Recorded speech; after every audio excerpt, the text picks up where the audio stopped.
The fading sunset cast long shadows across Naval Communications Station Newport as Lieutenant Eliza Chen adjusted her headset in the underground facility known as the hub.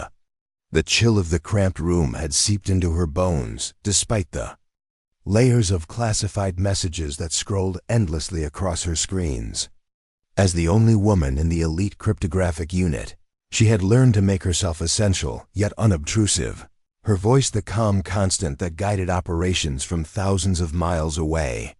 Before we jump back in, tell us where you're tuning in from, and if this story touches you, make sure you're subscribed, because tomorrow, I've saved something extra special for you. Eliza's fingers moved with practiced precision across her specialized keyboard, translating intercepted transmissions that could mean the difference between peace and catastrophe. Outside her reinforced window, the Atlantic coast of Rhode Island appeared deceptively peaceful, a stark contrast to the coded chaos that filled her screens. Sailors moved between buildings with purpose. Security personnel patrolled the perimeter with trained vigilance. And on the horizon, storm clouds gathered like a warning of things to come. Commander Davis passed by her station with a group of senior officers discussing an emerging situation in hushed, urgent tones. Eliza noticed an anomaly in the decryption patterns on her tertiary monitor, a subtle deviation that suggested counterintelligence activity in the exact region they were discussing. "Sir," she called to Commander Davis, "I'm seeing unusual encryption patterns in Sector 7, possible countermeasures in place that could compromise our assets." The commander barely glanced at her screen before nodding dismissively. "Thanks, Chun, we've got it handled." He continued his conversation without pause, as if she had merely commented on the weather rather than provided critical intelligence. Eliza returned to her monitoring duties, maintaining her professional demeanor despite the familiar knot of frustration forming in her chest. 8 months at Newport had taught her that being correct was less important than being heard, and being heard often depended on rank, not insight. Her warnings were routinely acknowledged and ignored, her expertise dismissed with polite but patronizing nods. The communications center felt like a glass cage. She could observe everything happening at the station, coordinate sensitive operations, and watch decisions being made without her input. Despite her double PhD in cryptography and linguistics, and her record of breakthrough decryptions, she remained virtually invisible to the command structure. An hour later, Lieutenant Commander Reeves approached her station, his expression unusually serious.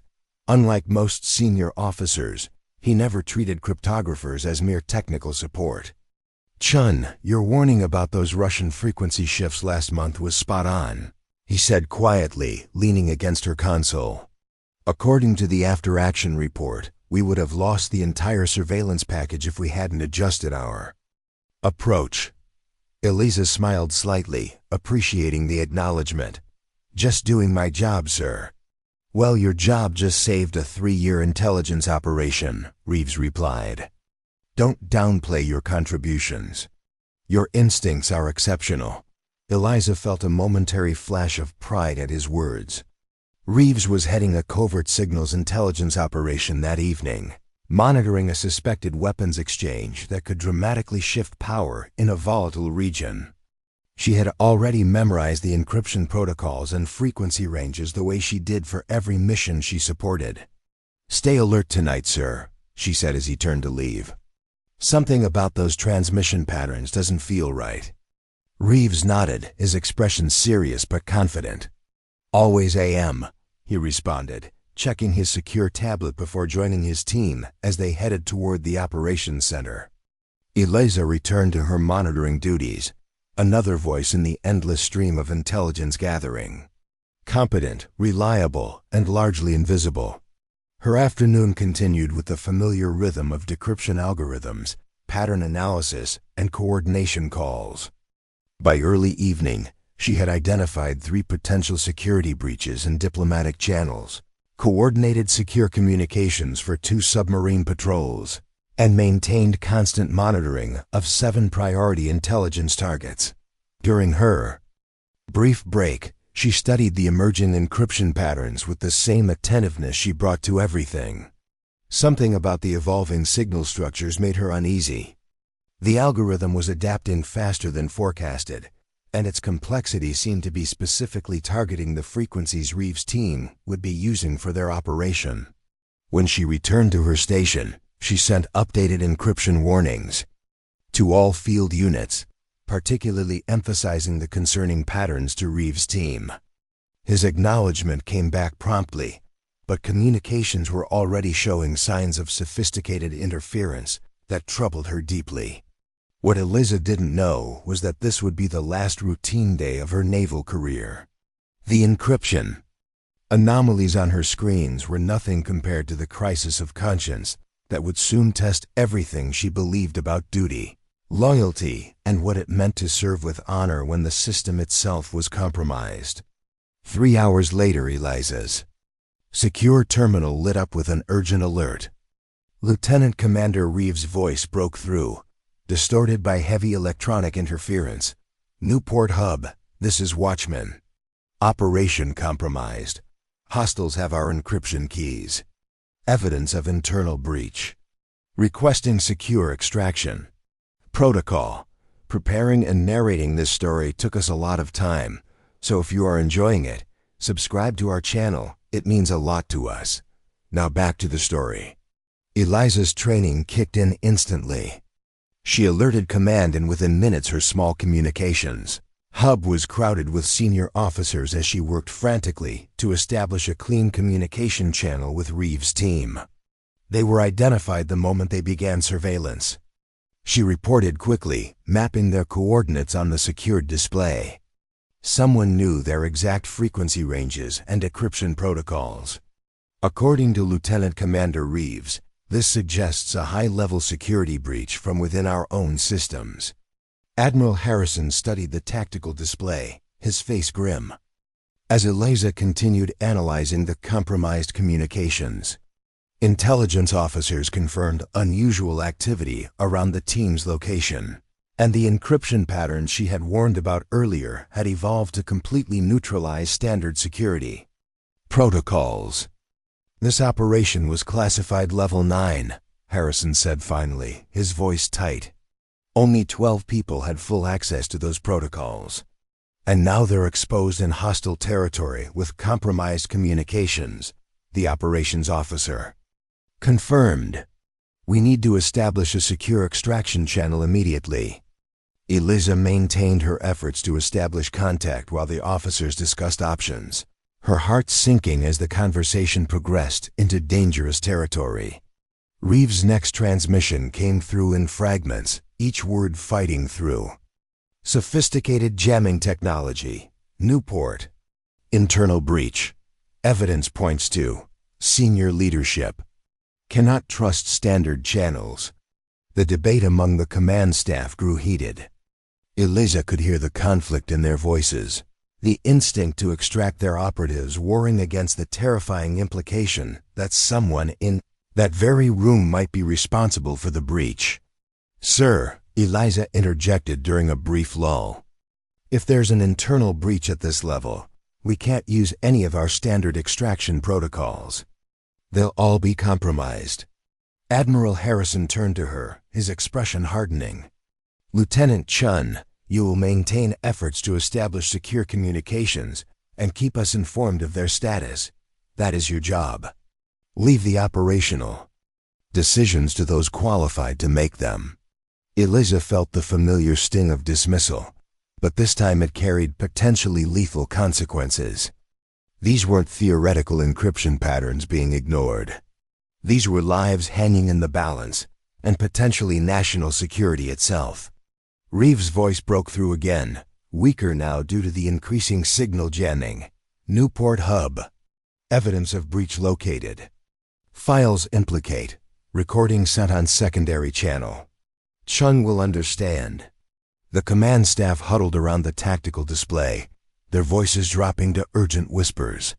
Eliza strained to hear their discussion, catching troubling fragments. "Contain the situation. Need deniability. Can't risk exposure." Commander Davis approached Eliza's station, his decision evident in his stance before he even spoke. Lieutenant Chen informed Lieutenant Commander Reeves that we're implementing communication blackout protocol. All channels to be severed for security purposes. No further contact authorized until the team reaches the extraction point using emergency protocols. Eliza felt the blood drain from her face. Sir, they're saying the emergency protocols are compromised. Cutting communications would leave them completely exposed with no way to. I know what they're reporting. Lieutenant, Davis cut her off, his voice leaving no room for argument. We have protocols for a reason. The security of this station. And our ongoing operations must take priority. The command staff filed out of the communications center, leaving Eliza alone with the impossible task of essentially abandoning a team that was reporting evidence of high-level treason. Her hands trembled as she prepared to send the final transmission. But before she could, her secondary system pinned with an incoming package on an obsolete CHANNEL one she had personally designed as a theoretical backup during her doctoral research. A channel that only someone intimately familiar with her work would know existed. Her eyes widened as she recognized Reeves' digital signature. He had found a way to send her something directly, bypassing all standard protocols. The file was heavily encrypted, using a pattern she recognized as her own experimental algorithm, one she had discussed with Reeves during a theoretical conversation months ago. Eliza glanced around the now empty communications hub. Her orders were clear: terminate all contact. But the existence of this file, sent through a channel only Reeves would know to use, told her something was terribly wrong. With quick, decisive keystrokes, she routed the incoming package through her personal authentication matrix, isolating it from the main system. The file decoded to reveal documents, communications logs, and recorded conversations that made her blood run cold. Evidence of a coordinated effort to sell classified intelligence to foreign operatives, bank transfers, meeting coordinates, and names, senior names within naval intelligence, including Commander Davis himself. The evidence was damning and meticulous. Reeves and his team had accidentally uncovered a treason network while conducting their authorized operation, and now they were stranded in hostile territory, with the architects of that treason controlling their extraction. They would never make it home alive. Through her headset, she could still hear fragments of Reeves' communications as his team attempted to maintain operational security while navigating to the designated extraction point, an extraction point that, according to the evidence, was compromised. The weight of the revelation pressed down on her like the ocean depths that concealed submarines. She stared at her equipment, at the secured terminal showing exactly where Reeves' team was headed, at the evidence of treason blinking on her isolated system, at the keys to salvation hanging just beyond the reach of protocol and chain of command.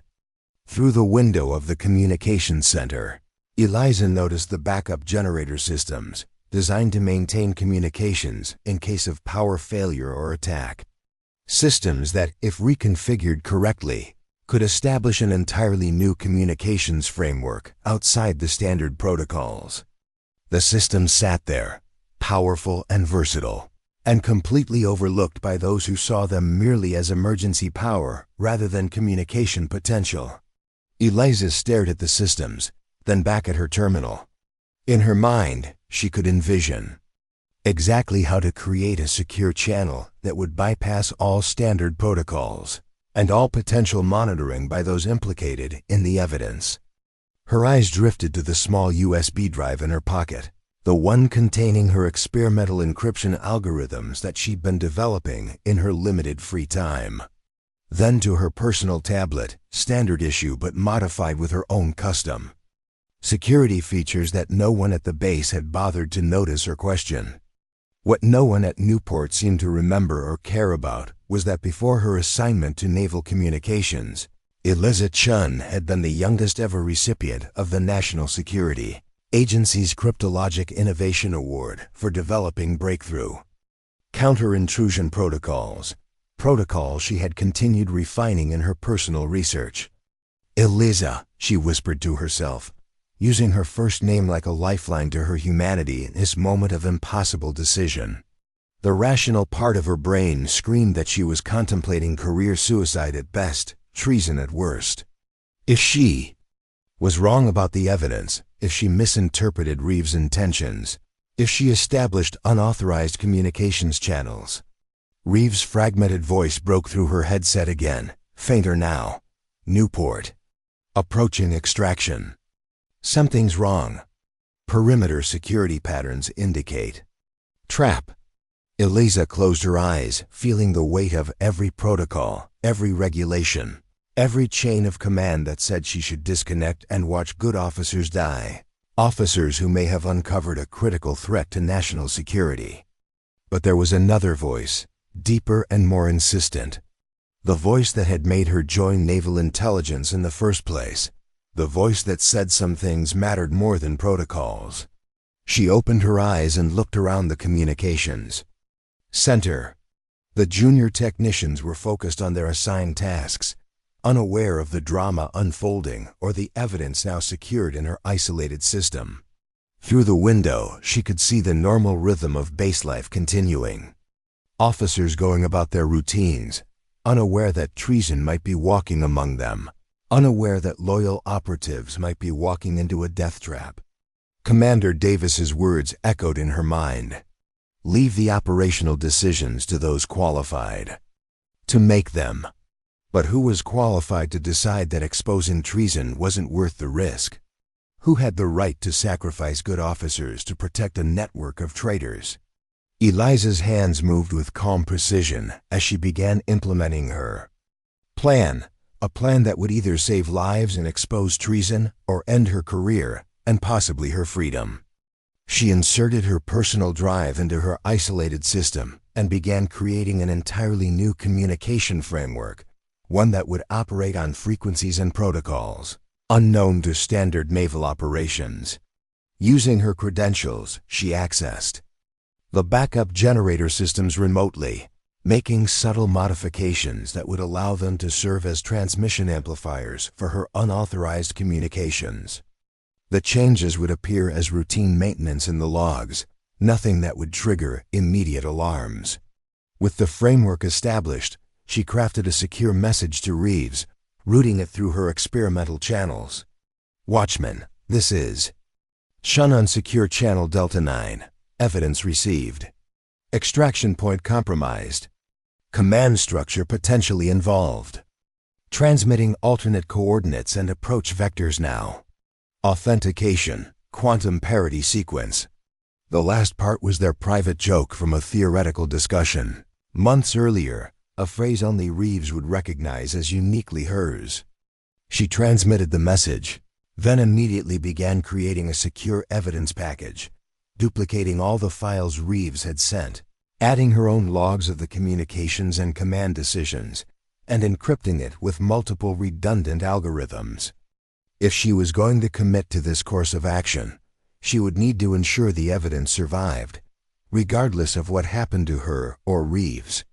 She initiated transmissions to 3 separate secure repositories, locations that would ensure the evidence would eventually reach trustworthy authorities, even if she was arrested or worse. Eliza's heart pounded as she waited for a response from Reeves. The minutes stretched like hours as she monitored both her unauthorized channel and the standard communications, maintaining her regular duties to avoid suspicion. Then it came, a brief burst of data on her secure channel. Chen, authentication confirmed. Adjusting course to alternate coordinates. Evidence package includes names of 7 compromised officers, including Davis and Westfield. Maintain secure. Protocols.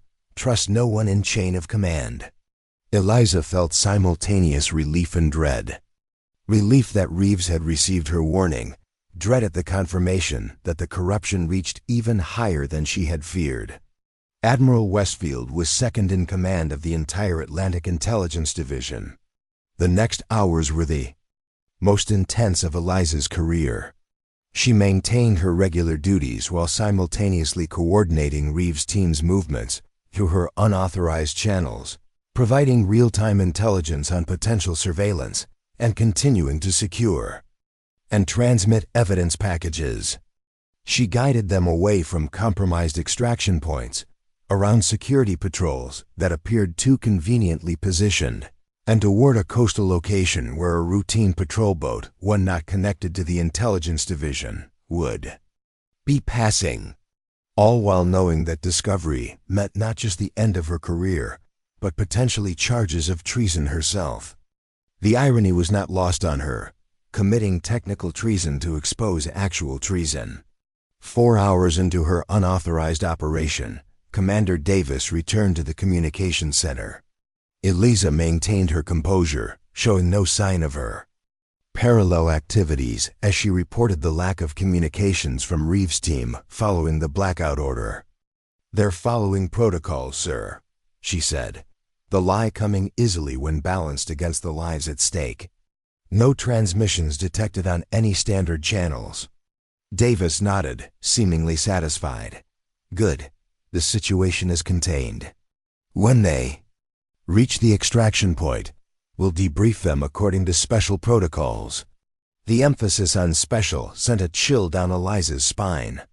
According to Reeves' evidence, special protocols was code for eliminating security risks to their operation. "Yes, sir," she replied, maintaining her professional demeanor while her separate system continued to guide Reeves' team away from what was increasingly appearing to be an ambush rather than an extraction. As Davis left, Eliza transmitted another warning to Reeves: confirm special protocols in effect at official extraction. Maintain course to alternate coordinates. The response came back immediately. Understood. Eta to alternate extraction point, 30 minutes. Evidence secure. 3 team members injured but mobile. Eliza checked the movements of the patrol boat she'd had identified as their best hope. A routine coastal security vessel with a commander she had briefly met during her orientation, who had no connections to the intelligence division hierarchy. The boat was on schedule, approaching the coordinates she had calculated for the rendezvous. Now came the most dangerous part of her plan. She needed to ensure the patrol boat stopped to retrieve Reeves' team without alerting the compromised command structure. Using her knowledge of naval protocols, she crafted a routine coastal inspection order, directing the patrol boat to the rendezvous coordinates for a standard debris investigation. She routed the order through legitimate channels, using her authorized access, but disguising it among dozens of routine communications to avoid attention. The patrol boat acknowledged the order without question, just another routine task in their daily operations. 20 minutes later, her secure channel pinged with Reeves' update. Visual contact with patrol vessel established. Moving to rendezvous point. Eliza monitored with held breath as the patrol boat's positioning showed them slowing near the coordinates she had specified. Long minutes passed as she divided her attention between her unauthorized monitoring and maintaining her regular duties to avoid suspicion. Finally, Reeves' transmission came through. Onboard patrol vessel. Captain Fleming convinced of situation. Evidence secure. Fleming implementing Secure Protocol 7. Secure Protocol 7, direct communication with Naval Criminal Investigative Service bypassing the standard chain of command in cases of suspected high-level compromise. Fleming was taking the evidence directly to authorities who could properly investigate without alerting the suspects. Eliza allowed herself a moment of relief. Reeves and his team were safe. The evidence was secure. The investigation would happen. But her relief was short-lived as she considered her own position. She had violated direct orders, established unauthorized communications, and circumvented the entire chain of command. Even with the evidence of treason, her actions were technically criminal. Her career was over, at minimum. Prosecution was likely. as she began systematically erasing traces of her unauthorized communications, ensuring only the evidence packages remained intact in their secure repositories. Commander Davis returned to the communications center with 2 security officers. "Lieutenant Chen," he said, his voice carrying an edge she had never heard before. "You're being relieved of duty pending investigation into communications irregularities originating from your station." Eliza stood, her expression betraying nothing of her internal turmoil. "May I ask the nature of these irregularities, sir?" "Unauthorized power fluctuations in the backup systems, traced to your access credentials." Davis's eyes were cold, calculating. "Security will escort you to containment while we investigate." As the security officers approached, Eliza noticed something crucial.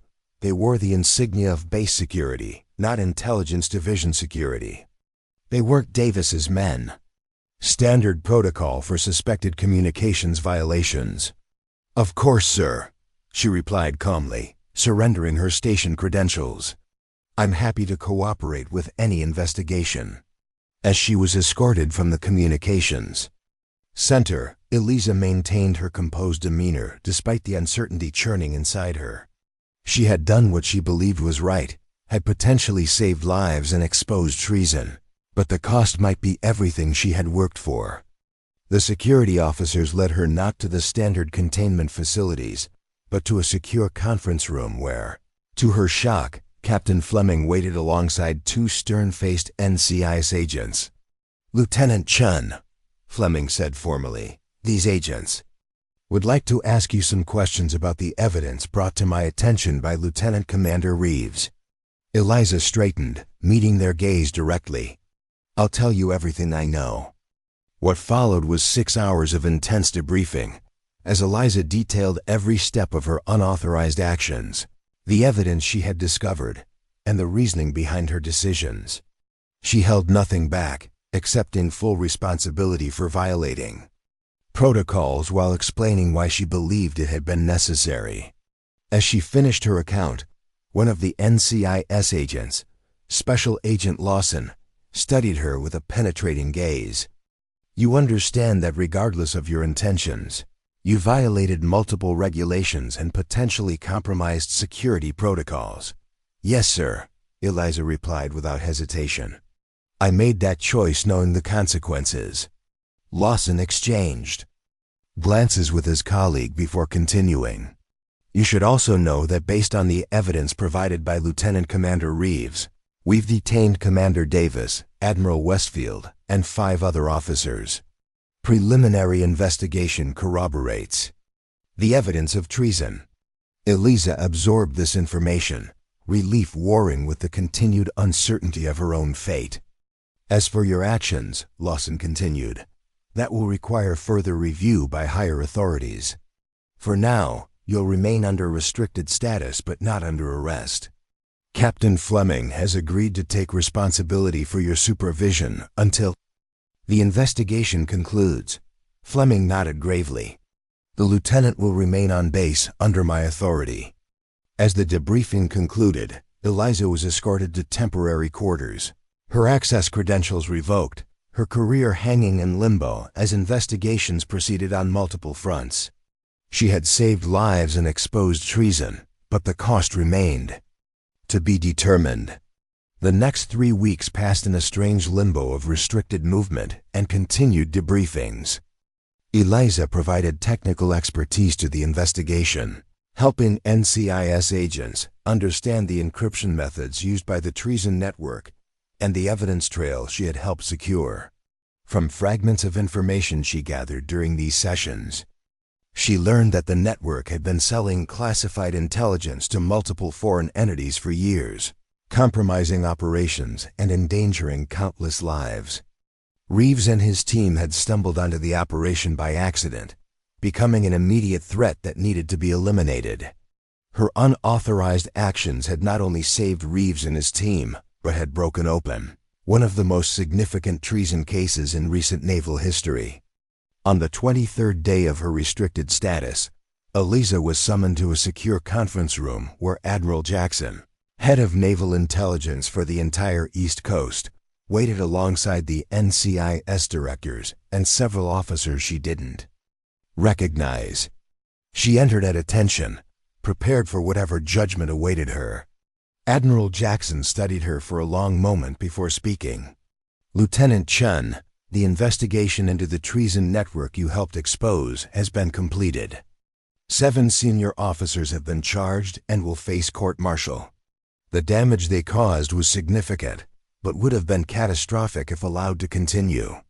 Eliza remained at attention, waiting for the inevitable pivot to her own violations. "As for your actions," the Admiral continued, "they present us with a complicated situation. You violated direct orders, established unauthorized communications channels, and circumvented the chain of command."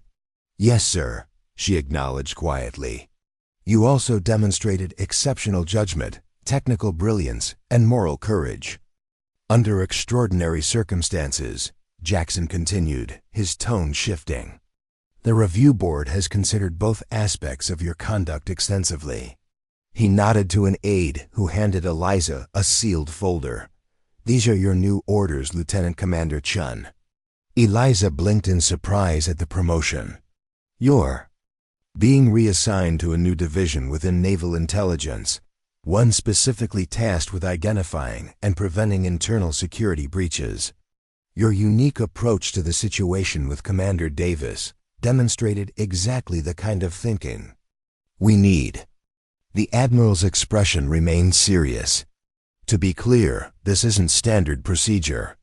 There was significant debate about whether to court-martial you alongside commendation. What tipped the balance was Lieutenant Commander Reeves' testimony about your previous warnings about the encryption anomalies, warnings that were dismissed but could have prevented the entire situation if heeded." Eliza absorbed this information, still processing the unexpected turn of events. "Sometimes," Admiral Jackson concluded, "the system needs people who know when to work outside it. Your new role acknowledges that reality while providing the structure to ensure such actions remain exceptional rather than routine."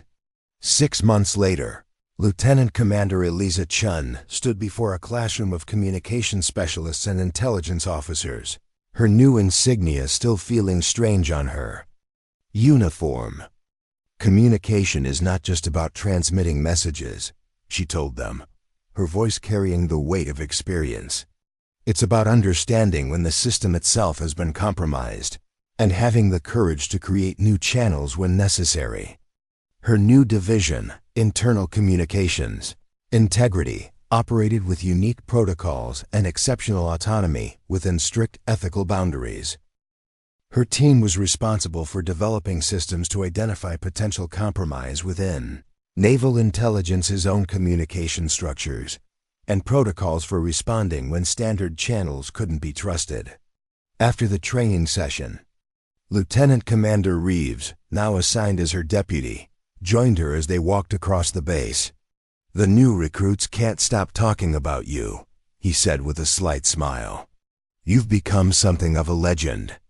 Eliza shook her head, uncomfortable with the attention. "I just did what was necessary." "No," Reeves corrected. "You did far more than necessary. You redefined what it means to serve with integrity." He paused. "I never properly thanked you. None of us would be here if you had simply followed orders." "You would have done the same," she replied simply. Reeves nodded thoughtfully. "I'd like to think so."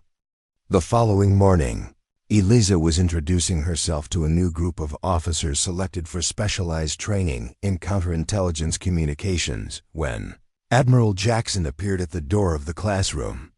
"Ladies and gentlemen," he said, addressing the attentive faces, "Lieutenant Commander Chen embodies something essential about intelligence work that can't be found in any manual.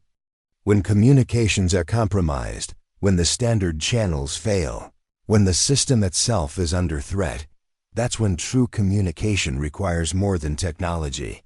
It requires moral courage." Later that day, Eliza visited the memorial wall at Naval Intelligence Headquarters, where the names of officers lost in service were honored. Her fingers traced over the names of those who had died, because intelligence had been compromised. Lives that might have been saved had the treason network been exposed sooner. Then she turned away, renewed in her conviction that her new division's work mattered, that creating systems to ensure integrity within intelligence, communications could save lives and protect the nation's security in ways that went beyond conventional thinking. As she returned to her office, putting on her headset with the same quiet determination she had shown that fateful day, she reflected on how her greatest victory had been one that most people would never know about, a silent victory that had changed everything about how naval intelligence approached internal security. Because sometimes the most important communication isn't heard in words or seen in actions, but found in the integrity that ensures the right message reaches the right people, even when the standard channels have failed. Eliza Chen had learned that being overlooked wasn't always a disadvantage.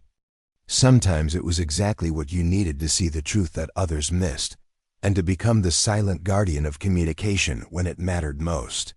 If you enjoyed this story, don't forget to hit the subscribe button and become part of our Everyday Heroes community. Where are you watching from? Drop a comment below. We love hearing from our amazing viewers around the world. 3 weeks passed with Lieutenant Commander Eliza Chen restricted to quarters as investigations into the treason network proceeded. Each day brought the same routine: limited movement around the base, regular debriefings with NCIS agents, and the gnawing uncertainty about her future. Despite saving Reeves and his team and exposing a significant security breach, her violations of protocol hung over her like a storm cloud. On this particular morning, Eliza sat in yet another sterile interrogation room, explaining the technical aspects of her unauthorized communication system to a team of cybersecurity experts. Their expressions revealed both admiration for her ingenuity and concern over the precedent her actions might set. "So you created an entirely new encryption protocol on the fly?" asked one analyst, studying her diagrams with obvious professional interest. "Not entirely new," Eliza clarified. "I adapted experimental algorithms I'd been developing in my research. The framework existed theoretically, but I'd never implemented it in a live environment before." "And you were confident it couldn't be detected or broken?" The senior analyst leaned forward, her skepticism evident. Eliza met her gaze directly. "I was confident it wouldn't be detected by anyone on base, given the methods I used to mask the transmission signatures. As for being broken, no encryption is unbreakable given enough time and resources. But it would have required knowledge of my specific theoretical approach, which only existed in my personal research." The analyst made a note, her expression thoughtful. "Most officers in your position would have followed orders, Lieutenant Commander. The chain of command exists for a reason." "Yes, ma'am," Eliza agreed. "And in almost any other circumstance, I would have. But when the evidence suggests the chain of command itself is compromised, different considerations come into play." After the analysts left, Eliza remained in the room, waiting for her escort back to quarters. Through the window, she could see the normal operations of the base continuing, officers and enlisted personnel going about their duties, unaware of the treason that had been uncovered or her role in exposing it. The door opened, and instead of her usual security escort, Captain Fleming entered. His expression was unreadable as he took a seat across from her. "How are you holding up, Chen?" he asked, the first person to inquire about her well-being since this ordeal began. "Managing, sir," she replied truthfully, "though the uncertainty is challenging." Fleming nodded, studying her with calculating eyes. "I've been following your debriefings. Your technical explanations have impressed even our most senior analysts. But there's something I still don't understand." "Sir, the moment when you made your decision." Fleming leaned forward. "You had a promising career, exemplary service record, significant prospects for advancement. Yet you risked everything on what was essentially a hunch that Reeves had uncovered something legitimate. What convinced you it was worth the risk? Eliza considered the question carefully. No one had asked her this yet. All the previous inquiries had focused on the how rather than the why. It wasn't a single moment, she finally said. It was a pattern. The encryption anomalies I'd been tracking for weeks. The dismissal of my concerns by Commander Davis. The specific way Reeves contacted me using the theoretical channel we discussed. And most importantly, the inconsistencies in the command response to the situation. She paused, gathering her thoughts. In cryptography, we look for patterns, both what's present and what's missing. What was missing from the command response? Was any genuine concern for the team's safety once they reported potential internal compromise? That absence spoke volumes. Fleming's expression remained neutral, but he nodded slightly. So your decision wasn't emotional or impulsive? No. Sir, it was analytical. I assessed the available evidence, evaluated potential outcomes, and determined that the risk to national security from a compromised command structure outweighed the risk of my unauthorized action. Fleming stood, straightening his uniform. The review board is meeting tomorrow to determine your fate, Lieutenant Commander. I wanted to understand your thinking before I present my assessment. As he turned to leave, Eliza spoke again. Sir, may I ask a question? He paused at the door. Go ahead. How is Lieutenant Commander Reeves' team? Are they all right? Something in Fleming's expression softened slightly. They're fine. Reeves has been instrumental in the investigation. He's made it very clear to anyone who will listen that without your intervention, his entire team would have been eliminated. After Fleming left, Eliza returned to her quarters, the waiting and uncertainty continuing for another sleepless night. She had replayed her decisions countless times, questioning whether she could have found another way, whether the evidence truly justified her actions. Each time, she reached the same conclusion. Given the same circumstances, she would make the same choice again. The next morning, her security escort arrived earlier than usual, instructing her to dress in her formal uniform. The review board is ready to see you, he explained, his expression giving nothing away about what awaited her. As she was led to the administrative building, Eliza noticed unusual activity. Additional security personnel, senior officers she didn't recognize, and a heightened sense of alertness throughout the base. Something significant was happening beyond just her review. The security officer led her to a conference room where Admiral Jackson waited alongside a panel of senior officers and NCIS directors. The atmosphere was tense, formal, and completely inscrutable. Lieutenant Commander Chen, Admiral Jackson began after she was seated. The investigation into the treason network you helped expose has been proceeding rapidly. What began with Commander Davis and Admiral Westfield has expanded to include 12 additional officers across 3 bases, and potentially civilian contractors with access to classified information. Eliza maintained her professional composure. Despite her surprise at the scope of the network, the evidence you helped secure has been instrumental in breaking open what appears to be the most significant internal security breach in naval intelligence in decades, Jackson continued. Foreign intelligence agencies were receiving detailed operational plans, encryption protocols, and asset identities that put countless lives at risk.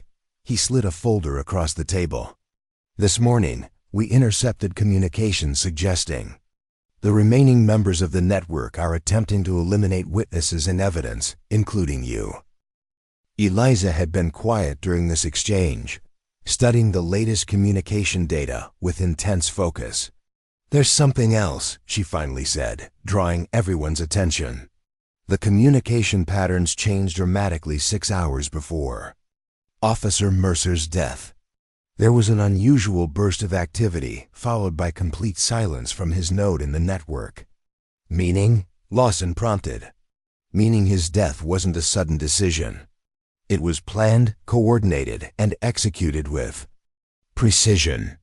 Eliza brought up a visualization of the network's communication patterns. And based on the data flow, the order came from here, this node that we haven't yet identified. She highlighted a particular junction in the network visualization. This is our key.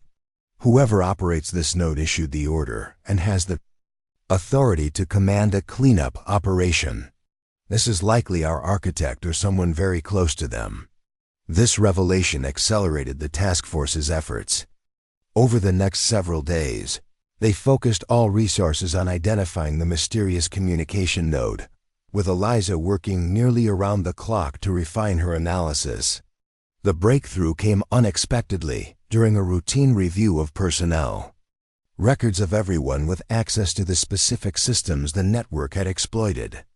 "Captain Morgan," Eliza said quietly, looking up from her analysis.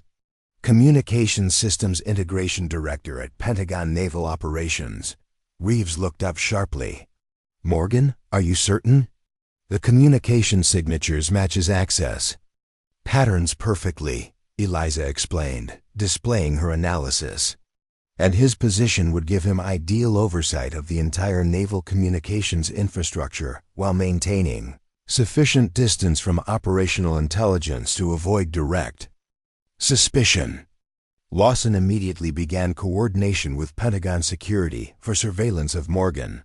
But the situation complicated further when intelligence revealed he was scheduled to leave for an international naval exercise in 3 days, an exercise that would put him beyond their immediate reach. "If he goes international, we could lose him," Reeves warned, "especially if he suspects we're closing in. We need more than circumstantial evidence before we can move on someone at his level." Lawson countered, "Solid proof that will stand up to the extreme scrutiny this case will face." All eyes turned to Eliza, whose analytical methods had brought them this far. "What we need," she said slowly, formulating the plan as she spoke, "is to force him to communicate directly with his network in a way we can definitively trace and decode." "And how do we do that?" Lawson asked. Eliza met his gaze steadily. "By giving him something he can't ignore, a direct threat to the entire network. That requires his immediate intervention." Her plan was audacious and risky. Using her knowledge of the network's communication methods, she would inject false intelligence suggesting that a comprehensive security audit had been quietly implemented following the initial arrests, an audit specifically designed to identify the type of communication vulnerabilities the network exploited. "We make him believe his entire system is about to be exposed," she explained. "The audit findings, which don't actually exist, will supposedly be presented at a classified briefing in 36 hours. Morgan will have no choice but to contact his key operators and either order immediate countermeasures or a full shutdown and evacuation. And when he does," Reeves continued, following her logic, "we'll be monitoring the exact channels you've identified, ready to capture and decode the communications." "It's risky," Lawson warned. "If he suspects a trap, he could accelerate his plans or take more drastic measures." "That's why the false intelligence needs to be perfect," Eliza acknowledged.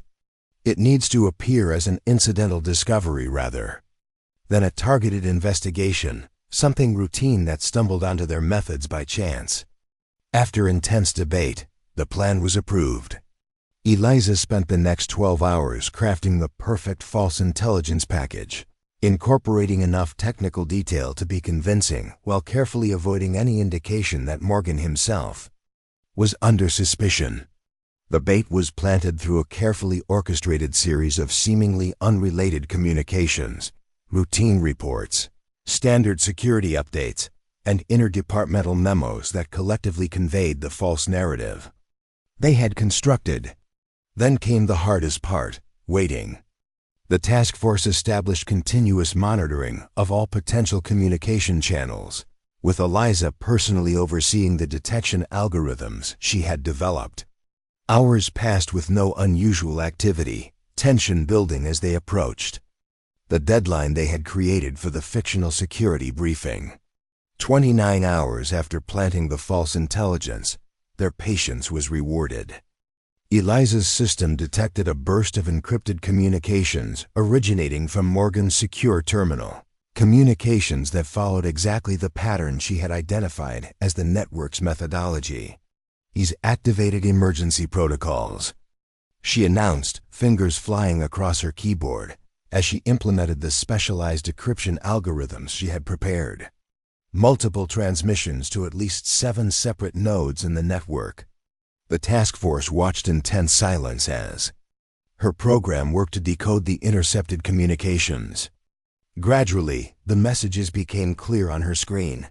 Detailed instructions for emergency data purges, system resets, and immediate termination of all ongoing operations. And most critically, instructions for key personnel to proceed to designated extraction points for evacuation. Extraction points now under surveillance by NCIS and Naval Intelligence. "We've got him," Lawson said quietly, already coordinating with field teams to move in on the identified locations. And potentially the entire remaining network. Within hours, synchronized operations across 3 states resulted in the arrest of 14 additional network members, including Captain Morgan himself, who was apprehended while attempting to board a private aircraft with classified data and substantial cash. The evidence was overwhelming, not just the intercepted communications, but the physical evidence recovered during the arrests that tied the entire operation together in a way that would be impossible to deny in court. As the task force gathered for a final debriefing, Admiral Jackson made a rare personal appearance to address the team. "What you've accomplished here isn't just the dismantling of a treason network," he told them, his typically stern expression softened by genuine appreciation. "You've potentially prevented incalculable damage to national security and saved countless lives that would have been compromised by the intelligence this network was selling." He turned specifically to Eliza. "Lieutenant Commander Chen, your analytical approach and technical innovations were the key to this entire operation. The same unconventional thinking that initially put your career at risk has now distinguished you in a way few officers ever experience." After the Admiral departed, Reeves approached Eliza as she was gathering her personal items from the workstation that had been her home for the past weeks. "So, what happens now?" he asked. "Back to regular communications duty with an impressive classified operation on your record that you can never talk about?" Eliza smiled slightly. "Actually, no. Admiral Jackson has proposed something different." She handed him the order she had received following her private meeting with the Admiral earlier that day. Reeves scanned the document, his eyebrows rising in surprise. "A new specialized division with you as founding director?" "Internal communications integrity," Eliza confirmed. "A team specifically focused on identifying potential compromises within our own systems before they can be exploited. Using the methods we developed here, but proactively rather than reactively." Reeves handed the orders back, clearly impressed. "From nearly court-martialed to division director in less than a month, that might be a naval intelligence record." "The division needs a deputy director," she mentioned casually. "Someone with field experience who understands the practical applications of communications, security beyond just the technical aspects. Is that a job offer, Director Chen?" "Just something to consider, Commander Reeves."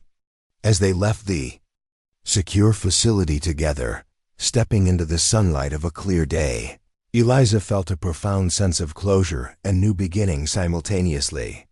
The silent battle she had fought, first alone in that communication center weeks ago, then alongside the task force, had transformed not just her career, but potentially how naval intelligence would approach internal security for years to come. Sometimes, she reflected, the most significant victories were the ones that happened in silence, not with dramatic confrontations or public recognition, but through the patient, meticulous work of seeing patterns that others missed, and having the courage to act on them when it mattered most. If you enjoyed this story, don't forget to hit the subscribe button and join our Everyday Heroes community. Where are you watching from? Drop a comment below. We love hearing from our amazing viewers around the world.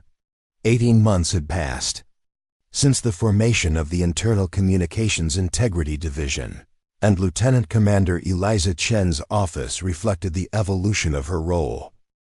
The deeper investigation revealed troubling patterns. Wilson's personal communications showed unusually frequent contact with a civilian engineering contractor working on communications infrastructure throughout the Pacific region. Financial records indicated several large deposits to her accounts, carefully structured to avoid automatic reporting thresholds. Most concerning was the discovery that Wilson had accessed classified Pacific Fleet deployment schedules multiple times without clear operational necessity. "It's not definitive proof," Reeves cautioned during their secure briefing with Admiral Jackson. "But the pattern suggests either compromise or extraordinary carelessness. We need to be certain." The Admiral insisted. "Before we move against one of our own officers, we need irrefutable evidence." Eliza had been quiet during this exchange, her mind working through the complex pattern of information they had assembled. "There's another possibility we haven't considered," she finally said, drawing their attention. "What's that, Commander?" Jackson asked. "That Wilson isn't compromised, she's bait." The theory was unorthodox but aligned with the evidence in ways that a simple compromise scenario didn't. Eliza explained her reasoning. The patterns were too obvious for someone with Wilson's training, the financial transactions too easily traceable, the access to classified information too blatant. "It reads like someone trying to establish a pattern of compromise," she concluded. "But Wilson's communications expertise makes these mistakes unlikely if she were actually engaged in espionage." "You're suggesting she's being framed?" Reeves asked, intrigued by the theory. "Or used," Eliza clarified. "Positioned as an apparent security breach to distract us from something else." The theory changed their approach entirely. Rather than focusing solely on Wilson, they expanded their investigation to the broader context. Who might benefit from creating the appearance of a security breach centered on her? Over the next several days, Eliza directed a comprehensive investigation that maintained surveillance on Wilson while simultaneously tracing the sophisticated attempts to create the appearance of her compromise. The trail led to unexpected places, a network of seemingly unrelated commercial entities with hidden connections to foreign intelligence services, a complex money laundering operation that had created the financial evidence against Wilson, and most significantly, a sophisticated cyber attack designed to plant false digital evidence in naval intelligence systems. "They wanted us looking at Wilson," Eliza explained during the critical briefing that followed their discoveries, while they implemented their actual objective elsewhere. That objective had become clear as their investigation expanded. A sophisticated attempt to access the quantum encryption protocol that protected the Navy's most sensitive communications. While attention was focused on the apparent Singapore breach, the actual attack was targeting the development facility in Maryland where the next generation of encryption systems was being finalized. "It's brilliant in its complexity," Eliza acknowledged.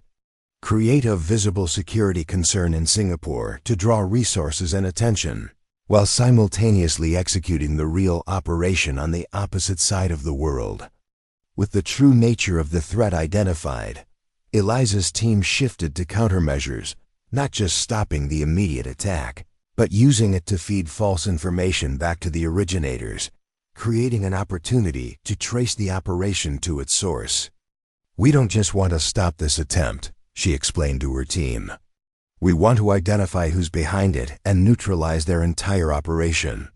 The counterintelligence operation that followed was the most complex of Eliza's career, a delicate balance of allowing enough of the attack to proceed, to identify its source while protecting the truly critical systems from compromise.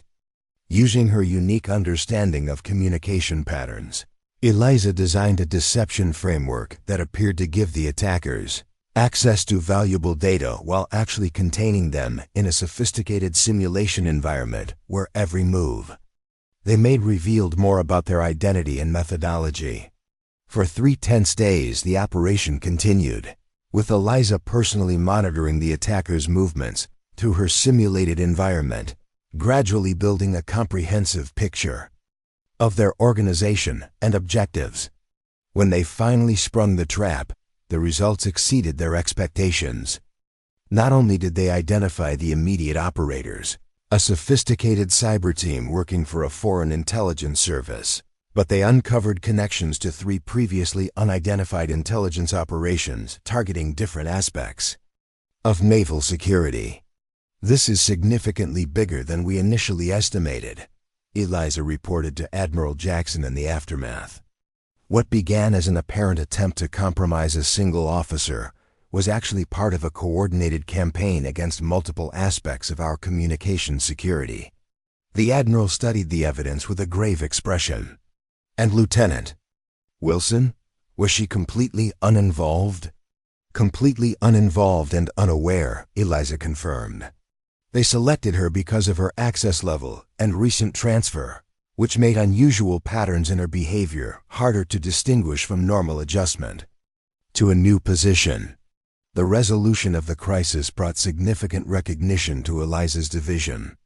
What could have been a catastrophic breach had been transformed into a counterintelligence victory that significantly damaged the foreign operations targeting naval communications. In the weeks that followed, Eliza found herself increasingly called upon to brief senior leadership on communication security, with her Cordelia simulation becoming required viewing for command-level officers throughout the Navy. "You've changed how the entire service thinks about communication security," Reeves commented as they prepared for a joint briefing to the Joint Chiefs. "That's no small accomplishment." Eliza acknowledged this with characteristic modesty. "We've made progress, but there's still resistance to fully integrating communication security into operational planning.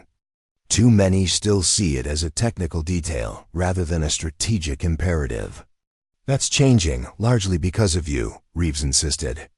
"Your ability to translate complex technical concepts into strategic terms has made security real for people who previously dismissed it." The conversation was interrupted by an unexpected visitor, Lieutenant Jessica Wilson, recently returned from Singapore and now reassigned to Naval Intelligence Headquarters. "Director Chen," Wilson greeted her formally. "I wanted to thank you personally. Admiral Jackson explained how your team identified that I was being used as a diversion in a much larger operation." Eliza gestured for Wilson to take a seat. "You were selected because of your expertise and position, Lieutenant." It was actually a form of backhanded professional recognition. Wilson smiled slightly at this perspective. "That's a generous interpretation. I've spent weeks wondering how I could have been more vigilant, what signs I missed." "There were no signs to miss," Eliza assured her. "The operation was specifically designed to occur adjacent to you, not through you. Your behavior and performance were exemplary throughout." After a moment's hesitation, Wilson asked the question that had clearly been troubling her. "May I ask how you recognized what was happening when everyone else saw evidence pointing directly to me?" Eliza considered her response carefully. "Pattern recognition, essentially. The evidence against you was comprehensive, but also too perfect. It lacked the inconsistencies and adaptations that characterize genuine human behavior." She continued, "Real security breaches are messy. They evolve as the person learns and adjusts. The evidence against you was structured and consistent in ways that suggested artificial creation rather than organic development." Wilson nodded thoughtfully. "I've been offered a position in your division. Admiral Jackson suggested my experience makes me uniquely qualified to contribute to your work." This was news to Eliza, though not unwelcome. The Admiral is right. Having experienced this operation firsthand gives you insights that would benefit our analysis team. "I'd like to accept the position," Wilson said with quiet determination. "What happened has shown me how critical communication security truly is, and I want to be part of strengthening our systems." As Wilson left, Reeves returned with the final preparations for their Joint Chiefs briefing. "New recruit?" he asked, having passed Wilson in the corridor. "Potentially," Eliza confirmed. "Admiral Jackson apparently sees the value in adding someone with her perspective to our team." Reeves nodded approvingly. "Your division is developing quite a reputation. The best minds in naval communications are requesting transfers to work with you." This was true, and something Eliza found both gratifying and somewhat uncomfortable. The recognition was professionally valuable, but personally challenging for someone who had spent most of her career working quietly in the background. "It's not about me," she insisted. "It's about establishing a new approach to communication security, one that integrates technical expertise with strategic thinking." The following day, Eliza stood before the Joint Chiefs, presenting the findings from the Singapore operation and the broader implications for military communication security. This observation sharpened their focus. The ASEAN summit, scheduled to begin in 3 days, would include discussions on regional security arrangements that could significantly impact power dynamics throughout Southeast Asia. Compromised communications could provide invaluable intelligence advantage to interested parties. "We need to identify the source without alerting them," Eliza decided. "Implement full Labyrinth protocol." Labyrinth was the most sophisticated counterintelligence tool in their arsenal, a dynamic deception environment that mimicked actual systems while systematically revealing information about those attempting to navigate it. Like its mythological namesake, it was designed not just to contain intruders, but to confuse and misdirect them in ways that exposed their objectives and methods. As the operation proceeded, Eliza maintained direct oversight, her expertise in pattern recognition proving invaluable as they analyzed the intruder's movements through the simulated environment. What emerged was a picture of extraordinary sophistication, an operation that combined technical brilliance with strategic patience. "They're good," Wilson observed during their 3rd hour of continuous monitoring. "Possibly the most sophisticated approach we've encountered." Eliza nodded, her attention fixed on the evolving pattern displays. "They're adapting to our countermeasures faster than anticipated. There's something familiar about their methodology." She paused, a sudden realization forming as she recognized elements in the attack pattern that triggered distant memories. "Pull the archived data from the Morgan network operation," she instructed. "I need to compare signature elements." Wilson looked surprised but immediately implemented the request. "You think there's a connection to that case?" "That was almost 7 years ago. Not a direct connection," Eliza clarified. "But there are structural similarities in the approach that suggest either shared methodology or evolution from similar principles." The archived data confirmed her suspicion. While not identical, the current operation showed distinct parallels to the sophisticated treason network she had helped expose early in her career, particularly in how it adapted to defensive measures. "This is concerning," Eliza acknowledged. "It suggests either knowledge of classified operational methods or independent development of similar approaches." The implications were significant. If someone had developed methodologies comparable to those used by a sophisticated internal treason network, it represented a troubling advancement in adversarial capabilities.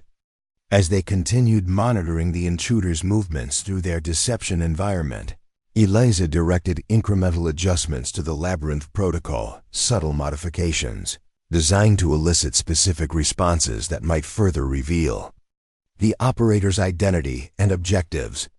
23 hours into the operation, they achieved the breakthrough they needed. The intruder, believing they had successfully navigated to a secure diplomatic communication node, attempted to extract what appeared to be classified briefing materials for the ASEAN summit. The extraction attempt included distinctive technical markers that allowed Eliza's team to trace the operation to its source. "We have attribution," announced the NSA technical lead. "The operation originates from a specialized cyber unit within the intelligence apparatus of a near-peer competitor. This confirmed their suspicions of state-level involvement, but the specifics remained unclear. What are they after? Eliza pressed. Their focus seems unusually precise for a general. Intelligence gathering operation. The answer emerged as they analyzed the specific documents the intruders had targeted, materials related to a proposed regional security framework that would potentially reduce their target's influence in Southeast Asian waters. This isn't just intelligence gathering, Eliza realized. They're positioning to disrupt the negotiations, possibly by leaking selective communications that would undermine trust between participating nations. With the threat identified, they faced a critical decision: how to respond without revealing the full extent of their detection capabilities. If we simply block their access, they'll know we've identified them and adapt their approach, Wilson pointed out. We lose the intelligence advantage. And if we allow them to proceed, they could significantly damage critical diplomatic initiatives, added the State Department representative. Eliza considered the options, her mind working through the complex implications of each potential response. We implement a hybrid approach, she decided. Selective protection of the most critical communications, while allowing limited access to less sensitive channels. Simultaneously, we feed carefully constructed disinformation through the channels they believe they've compromised.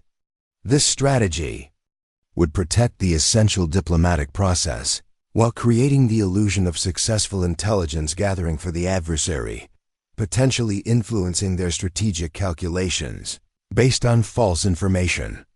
It's high risk, the CIA representative cautioned.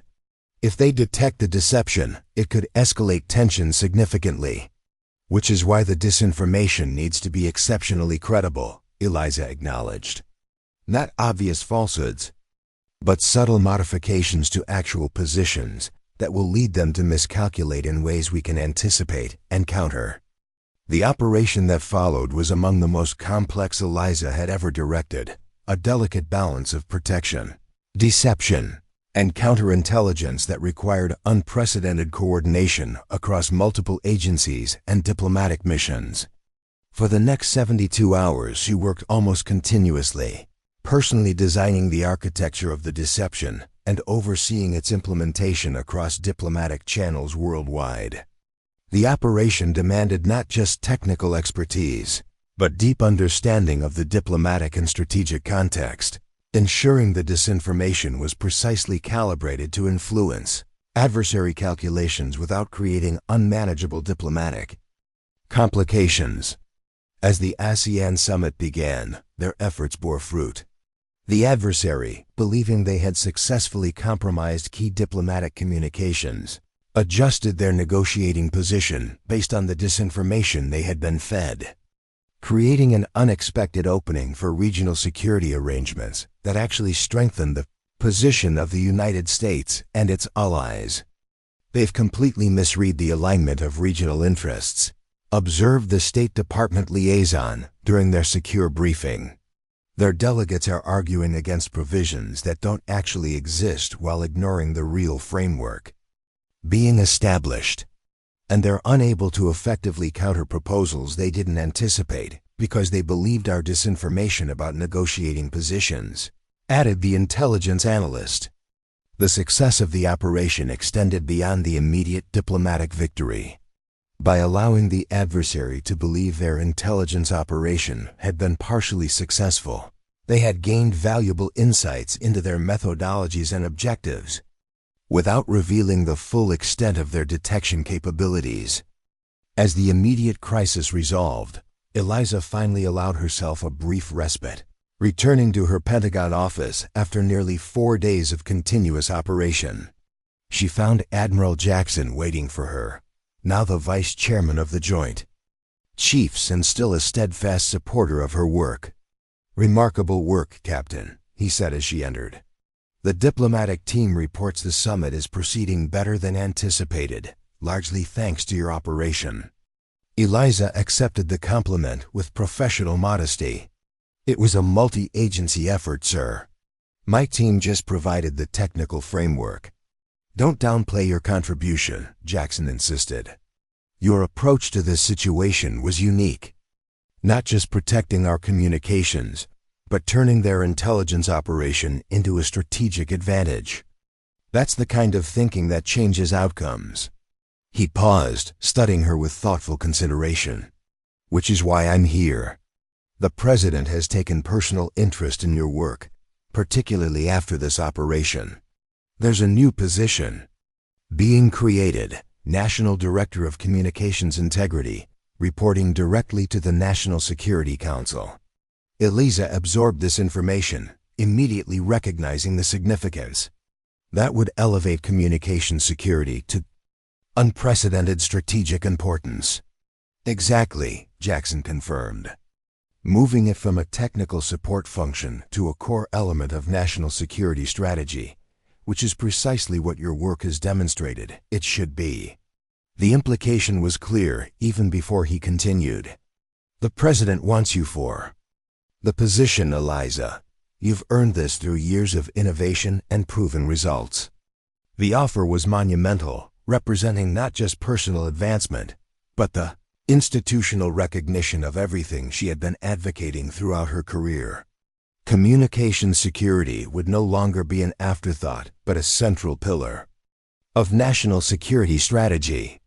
I'd be honored to accept, sir, she replied without hesitation, recognizing the opportunity to implement her vision at the highest levels. Good, Jackson nodded with satisfaction. The official announcement will come next week. Until then, get some rest. You've earned it. After the Admiral left, Eliza remained in her office, contemplating the journey that had led to this moment. She continued, throughout your careers, you will encounter moments when what you observe conflicts with what you're told, when your understanding of a situation diverges from the official assessment. In those moments, remember that your primary duty isn't to protocols, but to the principles they were designed to serve. As she concluded her address, Eliza offered the insight that had transformed her from an overlooked communications specialist to a national security leader. The most significant contributions rarely come from those who speak the loudest or hold the highest rank, she told the graduates. They come from those who notice what others overlook, who recognize patterns others dismiss, and who have the courage to act on that knowledge when it matters most. Because sometimes, the greatest victories aren't won through dramatic confrontations or public displays of heroism, but through the quiet insistence on maintaining integrity in systems others take for granted, and the courage to be the voice that speaks when silence would be easier. For Eliza Chen, what had begun as a silent victory had transformed not just her own career, but the nation's approach to security itself, proving that sometimes the most profound revolutions begin not with bold declarations, but with the courage to see what others miss and the determination to protect what matters most, even when no one is watching. Up next, you've got 2 more standout stories right on your screen. If this one hit the mark, you won't want to pass these up. Just click and check them out. And don't forget to subscribe and turn on the notification bell so you don't miss any upload from us.